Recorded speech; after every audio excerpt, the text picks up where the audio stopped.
Hello, मैं मनोज आर्य, सार्वदेशिक आर्य युवक परिषद का व्यायाम शिक्षक और आप सभी का साथी। आज यूट्यूब चैनल के माध्यम से 7वें अंतर्राष्ट्रीय योग दिवस के ऊपर आप लोगों के बीच में कुछ योगासन योग क्रियाएँ लेकर के मैं आ गया हूँ। जैसा कि आप पहले भी मेरा जो यूट्यूब चैनल है उसमें प्लेलिस्ट में जाकर देखेंगे तो फिज़िकल एजुकेशन के नाम से आपको प्लेलिस्ट मिल जाएगी, उसमें भी वीडियो डली हुई है जिसमें मैंने अष्टांग योग के बारे में बताया है। आज हम ज़्यादा अष्टांग योग के बारे में डिस्कस नहीं करेंगे और जैसा कि आज अंतर्राष्ट्रीय योग दिवस है तो हम कुछ योगिक क्रियाएं आसनों के को प्रैक्टिकली करके देखेंगे और मैं आपको समझाने का प्रयास करूंगा जिससे कि आप दैनिक जीवन में आप उनको कर सकें। जैसा कि आप देख रहे हैं कोरोना महामारी के काल में कोरोना के कारण इम्यून सिस्टम जो है, इम्यूनिटी जो है वो बहुत ज़्यादा कम हो गई है और ऐसे में हमें योग ही एक ऐसा साधन है जिससे हम बचा सकते हैं अपने आप को और ज़्यादा अच्छे तरीके से अपनी इम्यूनिटी पावर को डेवलप कर सकते हैं, बॉडी को स्ट्रांग रख सकते हैं। और देखा गया है कि योगा ने बहुत ज़्यादा लोग घर पे रहे हैं, सपोर्ट भी किया है उनको कोरोना महामारी से बचने में। तो योग का बहुत बड़ा महत्व है हमारे शरीर को स्वस्थ रखने में। तो आप सभी से निवेदन ये करूँगा, बहुत से बच्चे मेरे साथ इसमें जुड़े हुए हैं, बहुत से यूट्यूब पे बच्चे जो हैं सब्सक्राइबर हैं, उन सभी बच्चों से मैं कहूँगा कि घर पे रहें, स्वस्थ रहें और सभी साथी शिक्षकगण जो हैं और अन्य जो लोग मुझे देख रहे हैं, देख पा रहे हैं, उन सभी के लिए आज ये वीडियो 7वें अंतर्राष्ट्रीय योग दिवस की आप सभी को हार्दिक शुभकामनाएं। आइए हम बात करते हैं योगा के ऊपर। योग, जैसा कि आप लोगों ने देखा है कि योगा ये शब्द आप सुनते आ रहे हैं, लेकिन वास्तव में योग होता क्या है मैं पहले बता चुका हूँ। शॉर्टली मैं आपको बता देता हूँ। योग एक जोड़ने की प्रक्रिया है जो शरीर में 3 अवस्थाएं हैं। मन जो हमारा है, मन को और शरीर को और आत्मा को, इन तीनों को एक तरीके से कहें यानी कि प्राणवायु जिसे हम कहें, इन तीनों को जोड़ने का एक कार्य करता है। योग यही है। योग मतलब जोड़ना।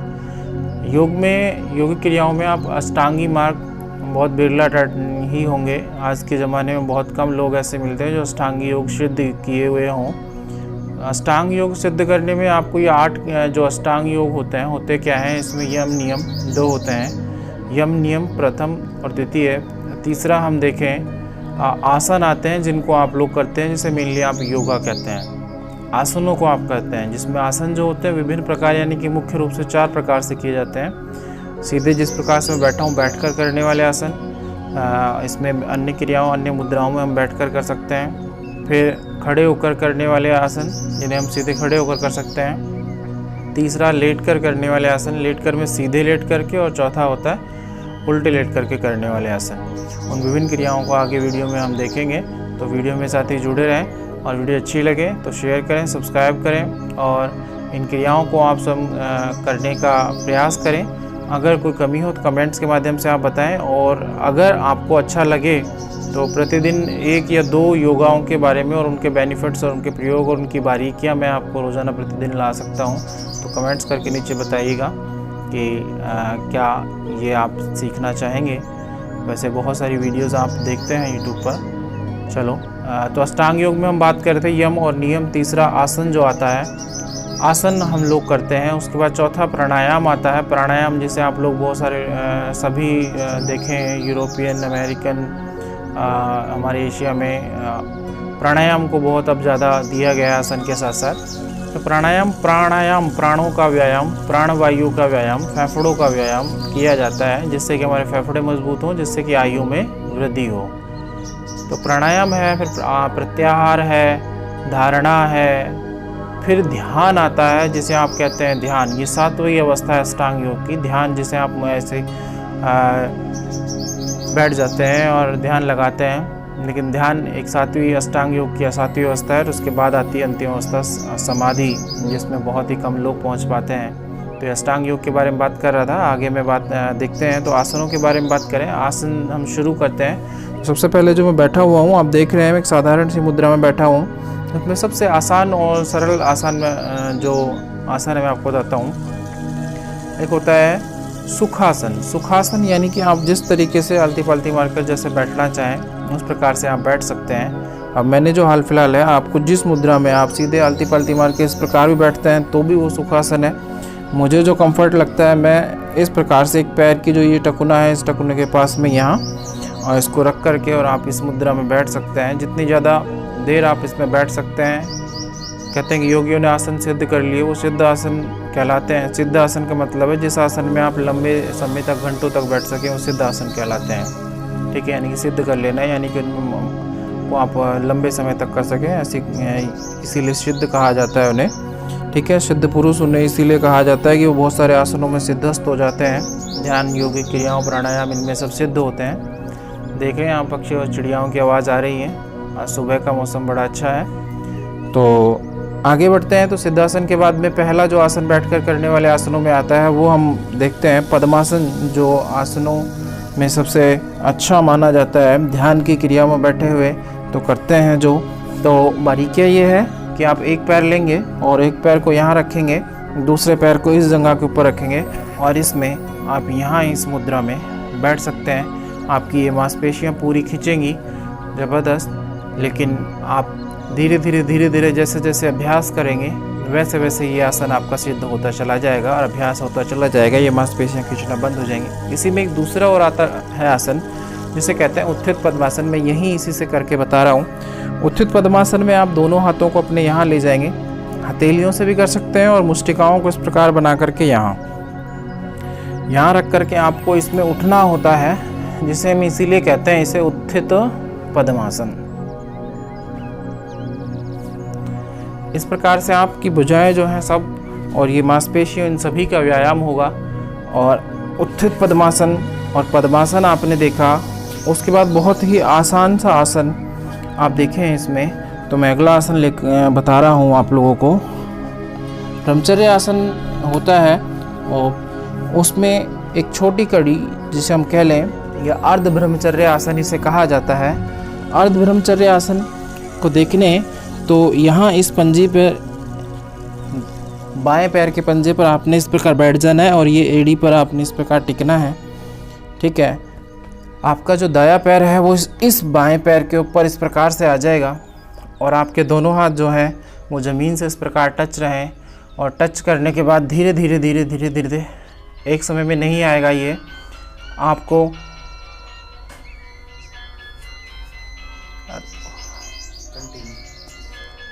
धीरे धीरे आप इसे करेंगे और आप देखेंगे, इसे छोड़ने का प्रयास करेंगे, मांसपेशियों को खींच कर रखेंगे और यहाँ से आप छोड़ते हुए और ये नमस्कार की मुद्रा में आ जाएंगे और जितनी देर रुक सके उतना रुकेंगे। ये अर्ध ब्रह्मचर्य आसन और धीरे धीरे वापस यहाँ से आना है। और ये इस प्रकार से इसे कहते हैं हम अर्ध ब्रह्मचर्य आसन। अर्ध ब्रह्मचर्य आसन। उसके बाद एक बहुत ही बढ़िया आसन जिसे हम खाना खाने के बाद भी कर सकते हैं। आपको दोनों घुटने इस प्रकार से मोड़ लेने हैं। आप देखें, मैं आपको इस प्रकार से बताता हूँ। यहाँ देखिए ये, और दोनों पंजे इस प्रकार से, और यहाँ बैठेंगे, दिख रहा है, दोनों हथेलियाँ यहाँ होंगी। इसे बोलते हैं हम वज्रासन। वज्र की तरह सीधे कमर। और एक बात मैं शुरू में आपको बताना भूल गया, आसनों को करने से पहले आपको वार्म अप करना है। वार्म अप का मतलब है आपके शरीर को थोड़ा सा गर्म करना है, जिससे कि मांसपेशियाँ जो अकड़ी हुई होती हैं सुबह सुबह वो थोड़ी खुल जाएं। उसके लिए आप नॉर्मल सी क्रियाएं हैं बहुत से। आप घूम सकते हैं, आप हल्का सा रनिंग कर सकते हैं, दौड़ सकते हैं, उछल कूद कर सकते हैं, रस्सी कूद सकते हैं, या फिर आप ये इस प्रकार से खड़े होकर के सीधे ये हाथ को रोटेट करना, शोल्डर्स को रोटेट करना। इसमें दो प्रकार से शोल्डर कोनियाँ यहाँ लाते हुए, आगे की ओर लाते हुए, पीछे की ओर लाते हुए। ठीक है, दोनों पैरों को झुकाते हुए। ये अब बहुत सारे छोटे व्यायाम हैं जिनके माध्यम से आप अपनी बॉडी को वार्म अप कर सकते हैं। इसके बाद आपने देखा वज्रासन देखा। वज्रासन में ही एक शशांक आसन और आता है, उसको भी मैं आप यहाँ करके दिखा देता हूँ। वज्रासन में आप बैठ गए हैं। वज्रासन में बैठने के बाद आप लोगों को यहाँ से श्वास का बड़ा ही महत्व होता है इन आसनों में। श्वास को आपने कंट्रोल रखना है। तो आप इसमें नीचे जाएंगे तो श्वास भरते हुए, ठीक है,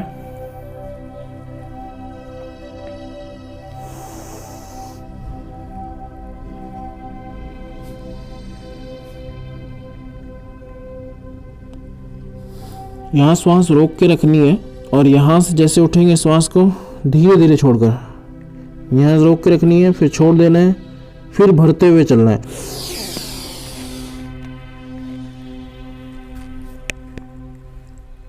इस प्रकार से आपने करना है 2 से 4 बार 5 बार जितना भी आप कर सकें। यानी कि यहाँ से श्वास भर लिया है, फिर धीरे धीरे जाना है, फिर रोकना है, फिर श्वास आपने भरनी है। ठीक है, इसमें आप देखें तो आगे बढ़ते हैं हम।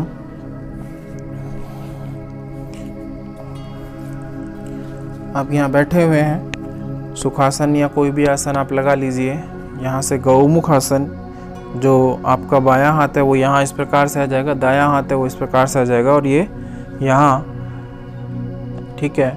इसको खींचना है, इसको ऊपर खींचना है, इसको नीचे खींचना है, मांसपेशियों में खिंचा होगा। यही स्थिति आपने दूसरी ओर से करनी है, गौमुख आसन। ठीक है, और आसनों के राजा का जो कौन सा आसन है वो देखने के लिए आप वीडियो के अंत तक बने रहें। लास्ट में मैं आपको आसनों का जो राजा होता है उसके बारे में बताऊंगा। एक सूर्य नमस्कार और होता है। सूर्य नमस्कार की क्रियाएं आप सभी जानते हैं। सूर्य नमस्कार भी आप कर लेते हैं तो उसमें बहुत सारे आसन हो जाते हैं आपके। तो देखिए, सूर्य नमस्कार हम करते हैं।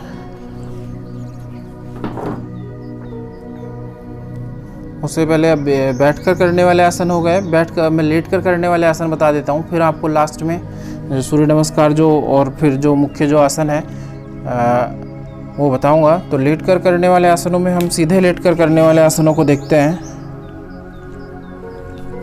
इस प्रकार से आप ये सीधे बैठकर करने वाले आसनों में भी है। तितली आसन बाबा रामदेव आपने देखा होगा, दोनों पैरों को यहाँ ला करके और इस प्रकार से भिड़ा लेते हैं और फिर यहाँ रख करके ये वाला कमर गर्दन सीधी और तितली आसन।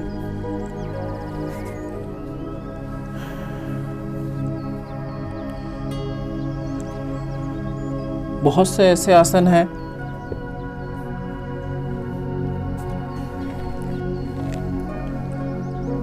इस प्रकार पैर को यहाँ रख करके भी घुटने से आप टच कर सकते हैं। सीधे लेटकर करने वाले आसनों में हम देखते हैं, सीधे लेटकर करने वाले आसनों में पहला आसन मैं बता रहा हूँ आपको, उत्थान पाद आसन। और उत्थान पाद आसन में आप धीरे धीरे पैरों को यहाँ ले जाएंगे। इसका फ़ायदा, आपकी धरण नाभि डिग गई हो तो उस समय भी फ़ायदा मिलता है। यहाँ से आप इसको दूसरा वापस नीचे ले जाएंगे, धीरे धीरे ले जाना है। आप इसको 10 बार 5 बार जितनी बार कर सके श्वास के साथ होगा। श्वास भरते हुए ले जाना है, सांस छोड़ते हुए वापस नीचे लेके आना है।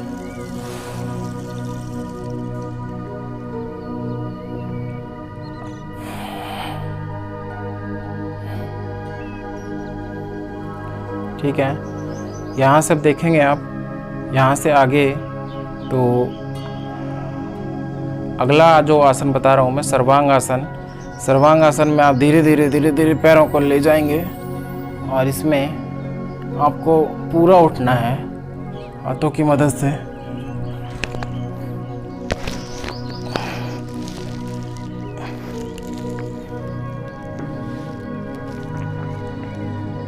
हाथ यहाँ लगे रहेंगे और पूरा सीधा। यहीं से मैं एक और आसन बता रहा हूँ जिसे हम बोलते हैं हलासन। दोनों पैर पीछे चले जाएंगे, जमीन से टच। हलासन, हलासन में दोनों प्रकार से कर सकते हैं, हाथों को पीछे भी ले जा सकते हैं।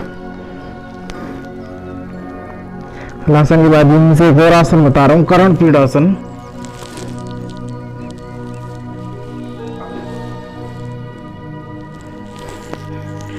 कर्ण पीढ़ी तो वापस धीरे धीरे से लाना है, एकदम तेज से नहीं। और आपको वापस यहाँ रख देना है, धीरे धीरे से पैरों को आप वापस लेंगे। तो आपने इसमें सबसे पहले सर्वांग आसन देखा यहाँ इतने पे, सॉरी उत्थान पाद आसन देखा यहाँ 45 डिग्री पे, 90 डिग्री पर सर्वांग आसन देखा और बिल्कुल आप 0 पे चले जाएं तो आपने देखा हलासन एक बिल्कुल 0 सा बन जाएगा। और उसके बाद में फिर आपने कर्ण पीड़ासन देखा। एक आसन यही होता है इसमें, सर्वांग बद्ध आसन। ये पवन मुक्त आसन बताता हूँ। इसमें बहुत लोग करते हैं पीछे यहाँ रीढ़ की नसों को खोलने के लिए। तो इसमें आपने पैरों को यहाँ रख लेना है और इस प्रकार से यहाँ रख लेना है, यहाँ इस हाथों से दोनों को बांध लें। यहाँ बांधने के बाद आपको इस प्रकार से आपकी रीढ़ की नसें जो हैं वो खुल जाएंगी, जो बंद हुई होंगी, कुछ रक्त प्रवाह अच्छे से होने लगेगा। पवन मुक्त आसन बोलते हैं इसे। तो ये आसन भी आप कर सकते हैं। वीडियो ज़्यादा लंबा ना हो इसके लिए मैं आपको लास्ट में ले आता हूँ सीधा शीर्ष आसन की ओर। आसनों का राजा जिसे कहा जाता है। तो यहाँ से आप देखेंगे शीर्ष आसन मैं आपको करके दिखा रहा हूँ। कई तरीके से शीर्ष आसन किया जाता है।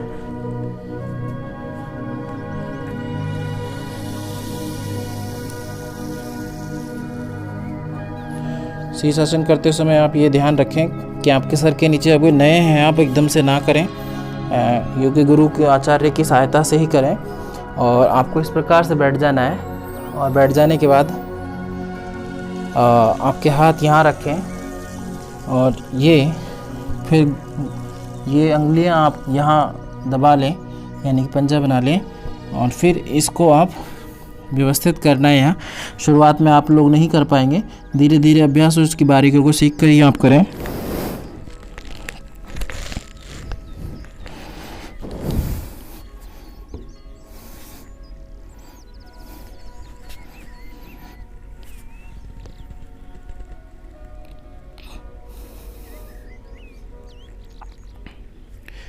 श्वास का बड़ा महत्व है।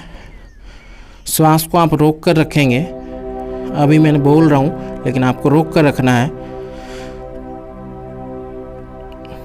पैर बिल्कुल सीधे हो जाने हैं। तो आप देख सकते हैं ये शीर्ष आसन है, आसनों का राजा कहा जाता है इसे।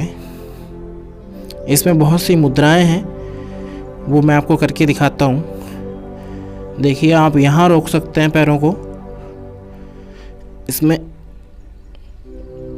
यहाँ भी आप रुक सकते हैं।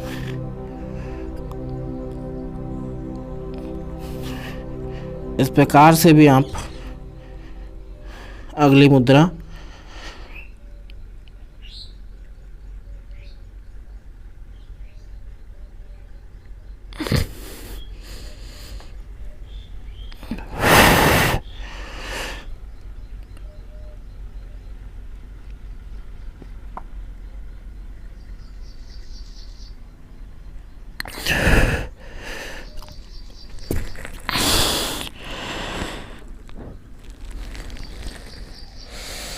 कुछ देर आपने नीचे रुकना है और वापस आ जाना है। जिनके बाल सफ़ेद हो रहे हों उनके लिए आसन बहुत अच्छा है। आँखों की रोशनी बढ़ाने के लिए चश्मे का नंबर घटा सकते हैं आप इससे, और भी बहुत से फ़ायदे हैं इसके। मुख पर हमेशा लालिमा रहेगी, ये सब फ़ायदे हैं। तो आप सभी को अंतर्राष्ट्रीय योग दिवस की हार्दिक बधाई। आज के लिए इतना ही। आगे हम अगर आप कहते हो तो कमेंट के माध्यम से आप लोग बताइएगा, तो मैं आपको रोज़ाना आज कुछ आसन मैंने आपको बताए हैं। रोज़ आपको 2 या 3 आसन बड़ी बारीकियों से एक एक उसकी बारीकियाँ बताते हुए समझाते हुए करूँगा। आप सभी को ओम शांति, ओम शांति शांति ओम। आप स्वस्थ रहें, सुरक्षित रहें, घर पर रहें, ज़रूरी हो तो बाहर आएँ। मैं मनोज आर्य।